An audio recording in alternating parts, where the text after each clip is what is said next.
Welcome, everybody, to Brick. Beautiful building, isn't it?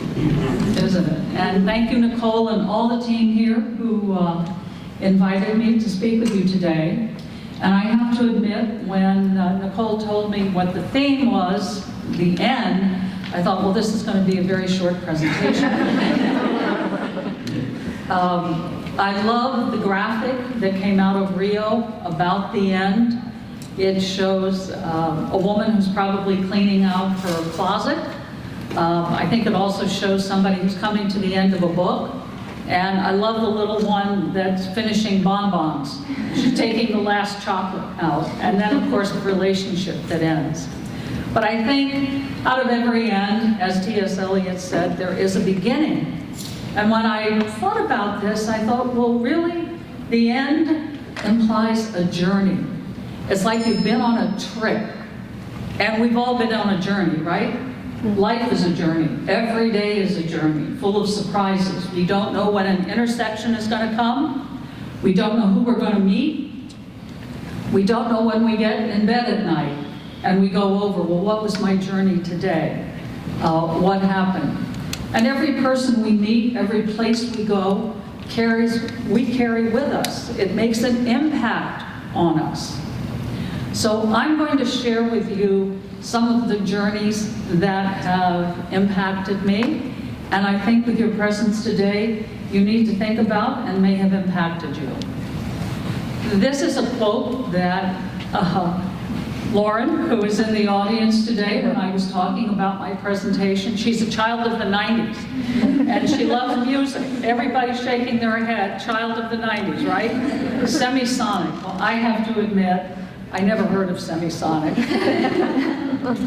But apparently they were a one-time wonder, and the line comes from Closing Time, which I'm told every bar around ends with closing time.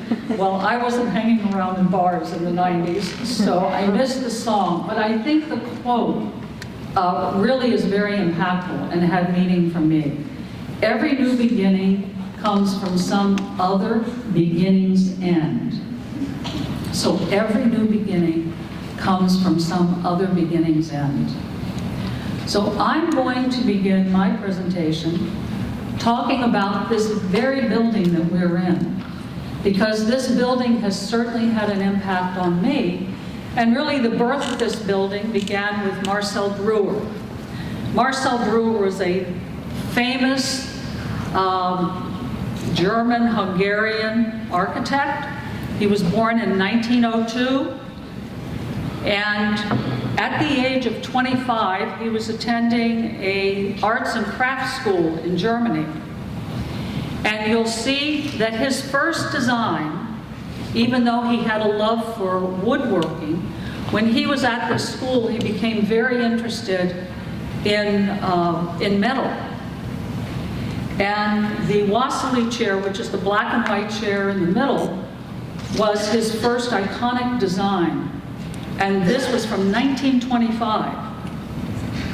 First time a chair had been designed with steel. And if you look at the chairs you're sitting on today, they're very similar in design to this Wassily chair. His inspiration for the chair was a bicycle. Because he rode a bicycle every day to school, that's how he became interested in steel and the welding of it, putting together the strength behind it.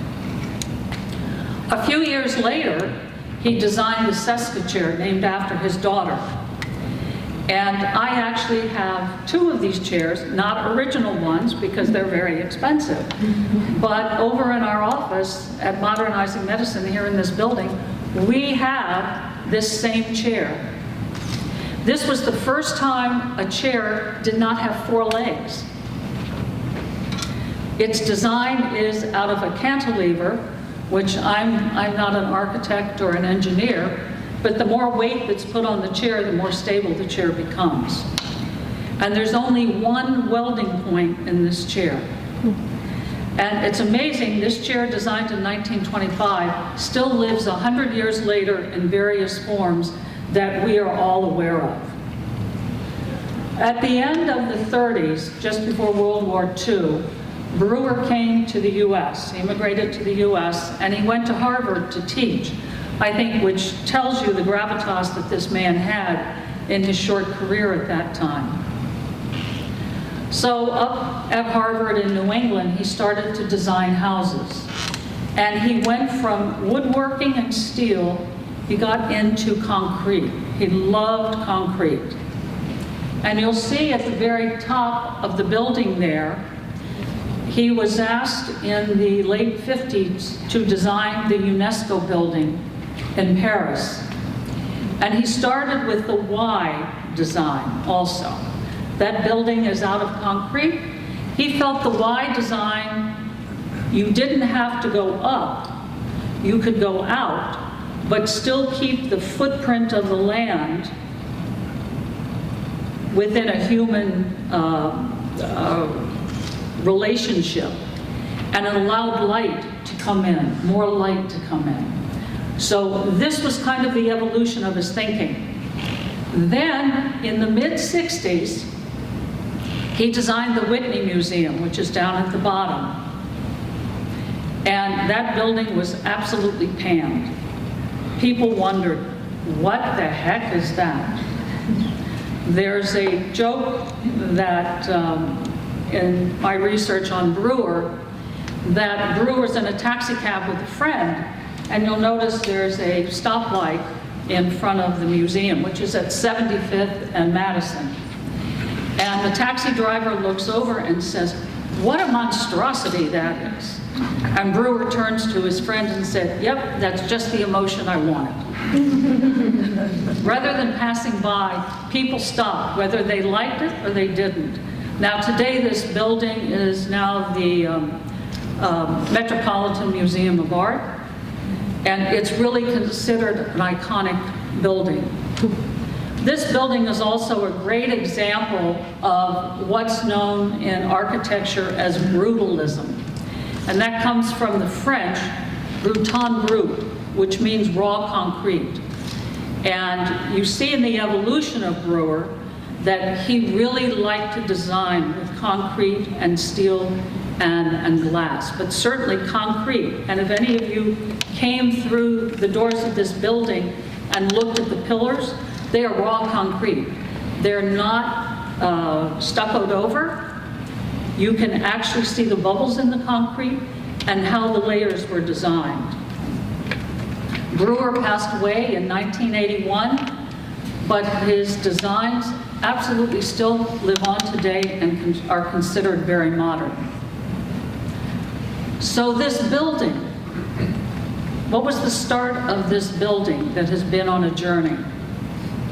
Well, Brewer did design this building back in 1968. Well, it was a little bit before that he started the design. But he had designed the IBM research building in Le Gard, France. And again, you'll see he continues, that's on the right-hand side, he continues the Y design. He also notes down at the bottom on that photograph, the pillars. He went back to his roots with woodworking. Those pillars represent trees. He wanted the trees to support the building. He designed it out of raw concrete because he said that the hue of the concrete would pick up the environment, the landscape that was around. So when you walk outside this building, because certainly those pillars are very noticeable with this building, look and see if they pick up the green of the lawn and the green of the trees.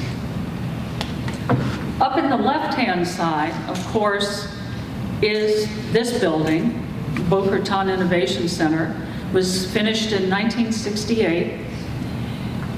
It has 1.7 million square feet in it. Wow. And just to give you a reference point, one Bayfront Plaza is being built down in Miami. 91 stories, 1.4 million square feet. So this building that he designed in 3 stories has more square feet in it than a 91-story skyscraper. Yet it's very relatable in the environment. It's not some huge, massive building, but we can relate to it and we can see its beauty. You'll notice that when this picture was taken, that some of it didn't connect. It wasn't a circle at that time. That was done several years later. And several years after that, for those of you who live in Boca, down on Military, there's a middle school. That was also designed by Brewer. You can tell, again, the iconic design there. And that was a very secret research center for IBM. IBM developed the personal computer here in this building. If you walk around, some of the elevators you'll see are absolutely room size because they had to very gently move the mainframes onto them. So a very iconic building, especially for Boca Raton. You'll also see that Boca at that time was mainly sand and low vegetation. It didn't have the beautiful, lush landscape that we have now. And if you really look hard, up in the right-hand corner, I-95 is 2 lanes. So this building, though, is really something to be treasured for Boca. The history of it, the design of it. Back in 1988, unfortunately, IBM sold the building. At its height, it had over 9,000 people working here. So the building was sold in '88 and started to go into disrepair. And then in 2005, it was purchased again, started to rebuild, but certainly Crocker Partners last year purchased the building. And the plans that they have for the building are amazing, the amenities they have here. And of course, Modernizing Medicine moved in. We started our journey here last year. We moved into a new 64,000 square foot office facility. But I wanted to share with you the beginning of the journey for Modernizing Medicine. As Brick has a beginning on their journey, so does Modernizing Medicine. And 2 gentlemen, one by the name of Dan Kane and the other one by the name of Dr. Michael Sherling, got together back in February of 2010. And Dan needed to go, as all Floridians do, to go see a dermatologist. So he made an appointment, walked into Michael's office, had the examination. Then Michael started to huff and gruff. Sometimes Michael starts to huff and gruff when things aren't going well. And he was complaining about all the government regulations and all the paperwork that he has to do. And Dan, being a serial entrepreneur, said to him, well, you must have some technology that takes care of this. And I was, no, I'm dealing with paper and there's just nothing out there that understands how a physician thinks. Dan says, well, look, I'll tell you what. If you don't charge me, now that's kind of hearsay, he said, I'll come back in a couple, 3 weeks and I'll show you what technology can do for you. So Dan went away and discovered there was really nothing out there that could manage a physician's practice that was the workflow that a physician wanted and that allowed the physician to spend more time with his patients. Dan came back, and that was the beginning of Modernizing Medicine back in 2010. Today, we're 756 employees. We have what we call electronic health records and services that manage a physician's practice in 6 specialties. Our mission is really to modernize medicine. We want to transform medicine. And why do we want to do it? We want to make doctors' practices more efficient so they can spend more time with you and me, so they can help improve my health care. So Modernizing Medicine is a technology company in healthcare that gives doctors the tools to help you and me. We continue on our journey here. We're going to start another 50,000 square foot project here at Brick. We have been growing. We also have an office down in Santiago, Chile. We are on a mission. If you visit our office and step off the elevator, that's the first thing you'll see, that we are on a mission. I also have to add, last weekend, our company, along with the design company, won what's called the Bragg Award, named after the founder of the Association for Commercial Designers. We won our office won the top award for the design for large corporate space. So I know that if you would like, yes. And those are some photographs of our space. And as you'll see, I love this one. Every year, everybody in the company comes out and we take a photograph. We have about 550 employees that actually live here in the local area. Now, my journey. What is my journey? Okay, well, that's my Ferrari there. That's what I tell my grandchildren. Anyway, I was born and raised in Washington, D.C. I was educated there. I started out my career in healthcare. That's what I thought my journey was going to be. Well, I got a master's in genetics when genetics was very much in the birth of the field. And I practiced genetic counseling and actually doing the first genetic testing of children that had abnormalities. At that time, it was a very rough picture of chromosomes. I actually would take pictures of chromosomes and then I would cut them out and I would compare their size in order to diagnose what the child's abnormality was. Wow. Well, unless a child had an extra chromosome or an arm lopped off, you really couldn't tell. Nowadays, it's amazing what they can do. Absolutely amazing how far it's come in such a short period of time. So I started out in healthcare. Then I say I went from the womb to the tomb because I got a job. How I ever got it, I won't know. People trusted me. In what was at that time the Area Agency on Aging. We lived outside Washington, D.C., and there was no genetic research being done up in about 50 miles from D.C., up near Harper's Ferry, West Virginia. So I got Title VII grant funding to open an employment agency for people over 55, and it was run by people over 55. This model was adopted in the state of Virginia. I did leave it, and I decided to open my own employment agency. That's how I got into people.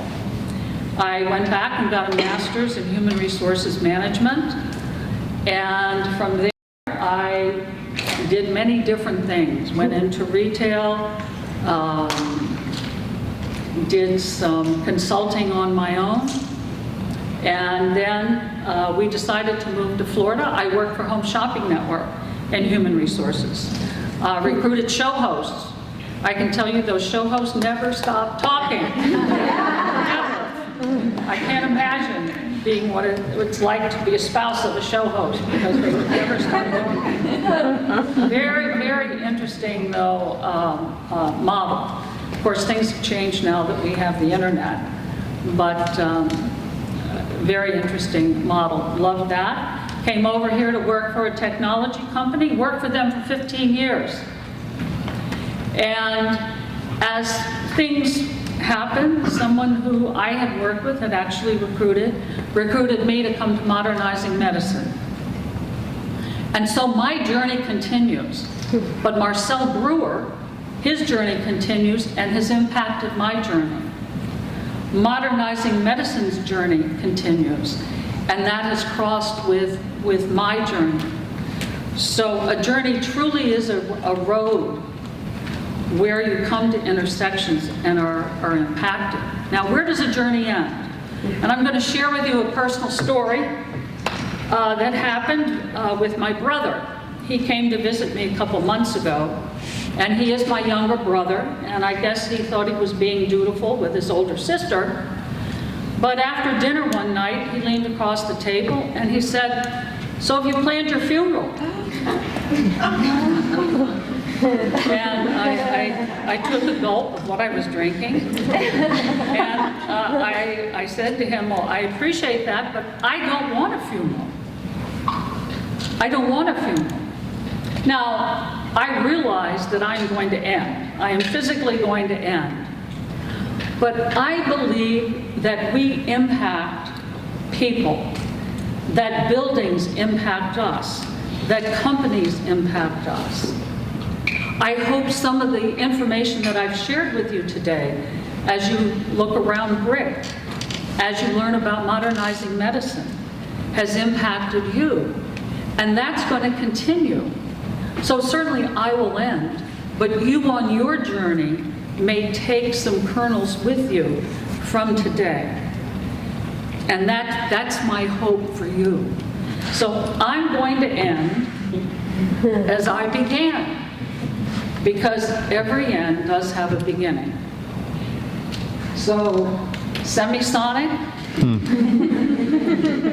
every new beginning comes from some other beginning's end. Okay, thank you very much.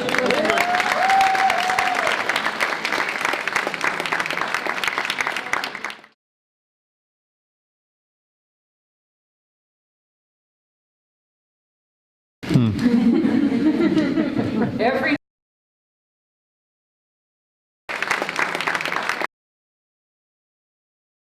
museum, which is down at the bottom.